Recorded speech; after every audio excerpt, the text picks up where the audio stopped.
our veterans, that was to the point of being unacceptable. Yeah, what was that all about? I didn't get that. Well, by the way, I'm Harold from Americans Against Oppressive Laws, and we're here in Paonia, Colorado, and we happen to run across some fellows that are protesting about their unfair conditions and unfair regulations that is hurting their industry. So that's what we're here doing.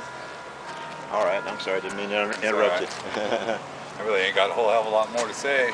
As far as what happened at Cherry Days, Bill Koch, I'm sure you're aware of the Koch brothers. Yeah. Well, he's owns a good chunk of ground around this valley, and he owns one of the coal mines up here, Oxbow Mining. Mm-hmm. He's a financier, owner, operator, so he's not always the most popular guy. Anyway, the American Legion, during our Cherry Days parade, what happens to be on the 4th of July, had an entry in that parade. Had the American Legion and the Color Guard. Anyway, the Legion asked Bill Koch, who's got a personal collection of military memorabilia, and one of them happened to be an artillery vehicle, looks like a tank, and a Hummer. So they went ahead and lent them to the American Legion for part of their Color Guard celebration in the parade. Well, it made it to about right here. That tank, one of the freer folk around here, went and stands in front of the parade protesting Bill Koch and everything that he represents and stands for. Including the insult and the Color Guard and the veterans. That's an assault against capitalism. It is, and it's an assault against the American way. Yeah, I mean, without a Bill Koch, he provides over 1,500 jobs to this county. Yeah. 1,500, not minimum wage jobs, high-paying jobs, which in turn is reverted back into the economy. Over $60 million can be traced back to Koch himself, as far as what's been returned into your local economy. Provides over 350 mining jobs plus associated jobs with the mining industry. Like all these stores. And that's right. The majority of these small businesses, whether they're run by the freer folk, we like to call them, none of them would survive without the revenue that we provide.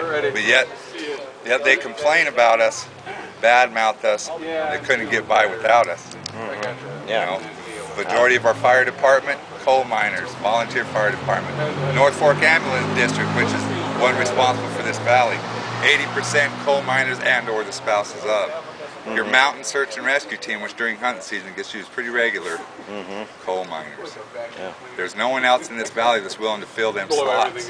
We do it. We do the hard work. The rest of them reap the reward. And that's not right.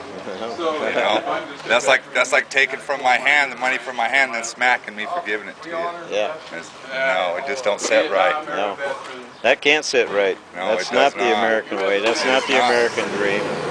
It is not. The federal government overregulates us. Environmental groups hammer us to death.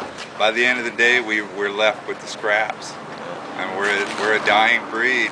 And we don't get a change in the White House administration, especially coal miners and coal mining in general. A tradition that's went back hundreds of years will be lost forever.